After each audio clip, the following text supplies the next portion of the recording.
이슬람은 교리부터도 지배적이고 억압적인데 실제로도 샤리아법을 통해서 믿는 자들을 강하게 통제하고 처벌하는 구조로 되어 있다는 거예요. 그런데 이렇게 억압적이고 지배적인 이슬람의 문화에 오히려 강한 매력을 느끼고 환호하고 찬양했던 한 남성이 있습니다. 지니의 사세경구실 바로 앤드류 테이트라는 인플루언서입니다. 이 사람은 전직 킥복싱 선수인데 강한 남성성과 마초 이미지, 성공한 사업가로서 전 세계 유명세를 떨치고 있는 사람이에요. 실제로도 외모도 꽤 잘생겼고 전직 킥복서답게 몸매도 날렵하고 선수 시절에도 76승 9패의 전적을 기록할 정도로 실력도 강했어요. 선수 은퇴 이후에 그는 사업을 시작했고 돈도 많이 벌어서 슈퍼카도 갖고 있고 자기 전용기까지 소유하고 있을 정도라고 하네요. 이 정도면 SNS에서 성공한 남성의 롤모델로 칭하기에 뭐 하나 부족한 게 없죠. 외모, 몸매, 체력, 물리적 강함, 경제적 부유함까지 다 가졌네요. 그런데 이게 끝이 아니고 이분이 실제로 남기는 명언과 철학과 이미지도 굉장히 남성적이고 매력적이라서 더 이슈가 된 거예요. 그분의 명언을 살펴보면 딱 세계관이 보일 정도예요. 난 극도로 어렵거나 스트레스 받는 일을 하고 있지 않으면 불구가 된 것 마냥 끝없이 지루함을 느껴. 난 100번의 싸움을 져도 멈출 수 없었어. 왜냐면 난 평범한 삶을 살도록 태어나지 않았거든. 성공의 90%는 스트레스, 고통, 고뇌, 개소리들을 이겨내는 과정이야. 우울증은 질병이 아니야. 네가 만족할 만한 삶을 살고 있지 않다는 증거라고. 야, 멘탈까지도 강하죠. 그냥 몸도 강하고 멘탈까지 강한 완벽한 남성성의 아이콘이라 불리기 손색이 없네요. 이런 남자라면 당연히 여자들에게 인기가 많을 거고 실제로 자신이 생각하는 연애관에 대해서도 주옥 같은 명언을 많이 남겼어요. 남자가 바람피는 건 도덕적으로 옳아. 하지만 여자는 바람피면 안 돼. 역사를 봐봐. 어떤 시절을 봐도 문란한 여자에 대한 존중은 없었어. 알렉산더, 칭기스칸 같은 정복자들은 전부 100명이 넘는 아내를 두고 수많은 자녀를 뒀어. 그게 정상이라고. 50명의 남자와 성관계 해본 적 있는 여자는 아무런 가치가 없어. 나는 이 세상이 여자의 이마에 성관계 가진 남자 숫자가 씌어진 세상이라야 모든 도덕적 붕괴가 사라질 거라고 생각해. 남자로 사는 데 있어 가장 아름답고 무서운 점은 아무 가치가 없이 태어났다는 거야. 사회는 네가 얼마나 유용한지에 따라 평가할 뿐이야. 너는 밑바닥에서 시작해서 영웅으로 만들어야 해. 진짜 남자의 특징은 감정을 조절한다는 것에 있지. 여자가 바람 폈다고 쳐오는 남자들은 자기 조절 능력이 없는 놈들이야. 이렇게 남녀관, 연애관까지도 상당히 남성 우월주의적 마초적인 성향을 띠고 있다는 걸 알 수 있습니다. 그리고 말만 이렇게 한 게 아니에요. 실제로도 동시에 많은 여성들과 연애를 했고 실제로 자기 저택에 다수의 여성들을 모아놓고 생활을 하기도 했어요. 이게 뭐죠? 우리 이때까지 얘기했던 거잖아요. 앤드류 테이트의 이런 스펙, 철학, 그리고 실제 삶에서 증명되는 연애생활 자체 모든 것들이 결국 사람들의 뇌리에 이렇게 남게 되는 거예요. 아, 레드필의 이론은 롤러 토마시가 세웠지만 레드필을 실천하고 이룬 사람은 앤드류 테이트구나. 이래서 앤드류 테이트는 단순히 잘나가는 부자 남성 인플루언서만이 아니고 그야말로 레드필의 화신, 레드필의 아이콘으로 인정받게 되는 거예요. 그리고 2022년 10월 26일 이 앤드류 테이트는 이슬람으로 개종을 선언합니다. 이미 개종하기 전부터 이슬람에 대해서 우호적인 발언을 많이 했는데 많은 명언을 남겼죠. 나는 런던 거리에서 예수는 게이다 라고 쓰인 티셔츠를 입고 다녀도 아무 일도 일어나지 않아. 그러나 무함마드는 게이다 라는 셔츠를 입었으면 나는 그 거리를 벗어나기도 전에 죽은 목숨이야. 그것이 내가 이슬람을 존경하는 이유야. 모든 것에 관대하다면 모든 걸 용납한다는 거지. 기독교는 너무나 관대해. 나는 자신들이 믿는 것을 고수하는 사람들을 존경해. 이슬람은 여성이 남성에게 복종하는 역할로 사회를 유지해. 이슬람 여성들은 그것을 누구보다 기쁘고 행복해. 이슬람을 봐. 저출산 문제가 있냐? 서구 사회나 저출산 문제가 있는 거지 이슬람은 없어. 나는 서구 사회 자체가 이슬람화 되어야 된다고 생각해. 인류의 도덕과 품위를 유지하기 위해 믿을 신이 필요하다면 실제로 사람들이 두려워하고 존경할 수 있는 신을 믿단 말이야. 나에게서 신은 강하고 두려워할 만한 존재고 다른 사람들이 감히 모욕할 수 없는 신이야. 기독교의 신은 그렇지 않잖아. 사랑과 용서라는 미명하에 이것저것 다 용납해주는 계집 같은 종교지. 여러분, 외모와 부와 명예를 모두 가지고 여러 여자들과 마음껏 연애를 하면서 남성 우월주의적인 철학과 행보로 레드필의 대표 아이콘처럼 여겨지는 앤드류 테이트라는 사람이 결국 모태 종교였던 기독교를 버리고 이슬람으로 개종을 했다는 것은 단순한 우연이 아닙니다. 이건 저에게 하나의 결론을 의미했어요. 결국 레드필은 남성을 알라 신으로 만들자는 이론이다. 이게 제가 앞서서 진짜 뜬금없이 이슬람교의 알라 신이 어떤 존재인지 설명했던 이유예요. 이슬람의 알라, 그는 지배의 신이고 조건부 사랑만을 허락하는 신이라고 했습니다. 네가 나를 존경해? 네가 나를 믿어? 그럼 나도 너를 사랑해주마. 그러나 네가 나를 거역하느냐? 다른 선택지는 없다. 응분의 대가가 따를 뿐이다. 레드필의 남성성 너무 유사합니다. 물론 앤드류 테이트가 정말로 롤러 토마시의 철학을 100% 순도 높게 반영해서 살고 있는지는 논외로 하더라도 어쨌든 그의 철학과 행보가 너무나 많은 부분 레드필과 교점이 많다는 것을 감안할 때 그의 삶은 레드필 그 자체죠. 그는 자신의 외모, 부와 명예를 과시함을 통해서 여자들을 거느리고 자신의 프레임에 두면서 주도권을 행사하고 복종하고 들어오는 여자들을 기꺼이 사랑하고 취합니다. 그러나 내가 그 여자들을 사랑한다는 건 절대로 진심을 담고 남거나 정서적인 교감과 연합을 의미하지는 않아요. 혹여 여성에게 감동의 눈물을 보이고 진심 어린 고백을 하고 사랑을 받아준다. 이거는 레드필에서는 프레임의 붕괴를 의미하거든. 주도권은 내가 쥐는 것이지 내가 오히려 여자에게 감동하거나 매달리는 모양새가 되면 안 되는 거예요. 그런데 저는 묻고 싶은 거예요. 그게 진짜 남자다움이냐고. 우리 남자들이 궁극적으로 지향해야 될 남성성이 맞냐고. 남성 모두가 여성 앞에 압도적인 어떤 존재가 되어서 권세 있게 지배하고 다스리는 알라처럼 되는 것이 남성들이 가야 할 종착지가 맞냐는 겁니다. 그러면 행복할까요? 결론부터 말하면 레드필에는 종착지가 없어요. 왜냐고요? 레드필에서 말하는 룩, 머니, 스테이터스, 게임 이런 게 나보다 훨씬 우월한 남자가 나타나면 어떻게 돼요? 내 여자는 진화 심리학적 본능에 따라서 당연히 그 더 멋진 알파남에게 손쉽게 갈아탈 수 있는 거예요. 그럼 나는 내 여자를 뺏긴다 해도 뭐라 할 수 없어요. 거기다가 대고 배신이다, 고의적으로 있을 수 없는 일이다 하면서 억울해하고 눈물 흘리고 그러는 건 레드필에서는 정당한 하소연이 아니에요. 그냥 프레임이 무너진 무력한 블루필 남자의 하소연밖에 안 되는 거예요. 나보다 우월한 알파남이 나타나는 것도 위협이지만 살면서 생길 수 있는 수많은 불가항력적인 변수도 문제예요. 외모? 불의의 사고로 인해서 다치고 훼손될 수 있어요. 돈? 갑작스럽게 사업이 망할 수도 있고 회사에서 잘리게 될 수도 있고 사회적 지위도 마찬가지죠. 처세술? 이건 그나마 좀 오래 갈 수는 있겠네요. 근데 레드필에서는 한 가지 요소만을 갖추라고 얘기하지 않아요. 이것저것 다 치우고 생각하더라도 결국 모든 남자는 늙고 병듭니다. 젊었을 때 빡세게 갖춰놓은 룩, 머니, 스테이터스, 게임도 갈수록 쇠락하게 되죠. 물론 전설적인 락그룹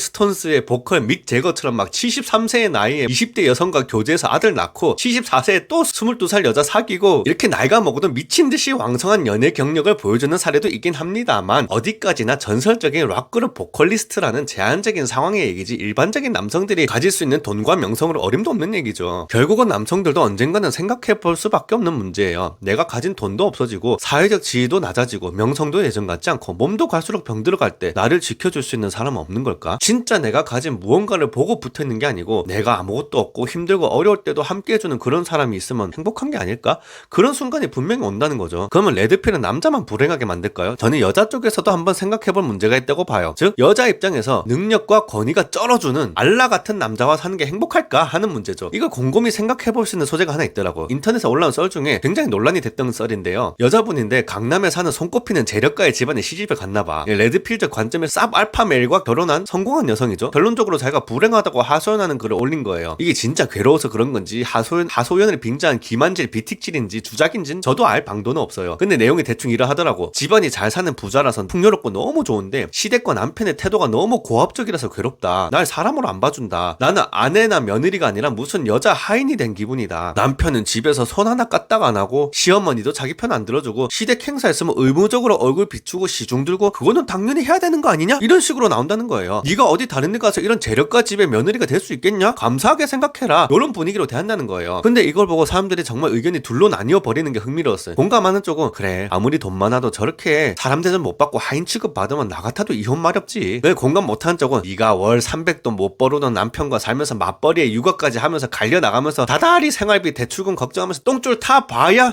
이게 천국이구나 라고 할 거야. 이 배부른 소리 하는 년아. 이런 반응이었죠. 저는 여자분들한테 정말 이거 밸런스 게임 한번 해보고 싶어. 외모와 돈 다 가졌지만 집에서는 손 하나 까딱 안 하고 이건 나 정도 남자와 결혼했으면 이 정도 시중은 들어야지 하는 남자랑 살기 vs 외모나 돈은 별로지만 항상 나 걱정해주고 염려해주고 어려운 일 같이 해나가자고 다독여주고 눈에서 항상 꿀 떨어지는 남자랑 살기. 저는 뭐 선택을 하라고 말하고 싶진 않고요. 제가 말하고 싶은 마지막 이야기는 이거예요. 기독교의 하나님과 이슬람의 알라의 가장 큰 차이점 그건 뭐냐면 관계성이에요. 이슬람의 알라는 일방통행식의 복종을 원합니다. 그래서 경전도 복종을 이야기하고 있고 무슬림들도 문화권에 따라서 정도의 차이는 있겠지만 샤리아를 기반해서 철저히 복종하는 삶을 살아갑니다. 그러나 기독교의 하나님은 쌍방의 관계성을 원한 거예요. 내가 너를 사랑하노라. 그리고 나도 너의 사랑을 받기를 원한다. 그러니 우리 같이 사랑하면서 살자. 성경 구절 몇 개 볼게요. 요한일서 4장 8절 사랑하지 아니하는 자는 하나님을 알지 못하나니 하나님은 사랑이시라. 요한 1서 4장 19절 우리가 사랑함은 그가 먼저 우리를 사랑하셨습니다. 마태복음 22장 37절에서 40절 유명한 구절이에요. 예수께서 이르시되 네 마음을 다하고 목숨을 다하고 뜻을 다하여 주 너의 하나님을 사랑하라 하셨으니 이것이 크고 첫째 되는 계명이요. 자, 기독교의 하나님, 이슬람의 알라, 불교의 석가모니, 심지어 그리스 신화의 신들 얘기도 나름대로 어떤 모습의 인간성과 좋은 교훈을 준다고 생각하기 쉬워요. 그러나 인간을 사랑했고 어찌 보면 하찮은 미물에 불과한 이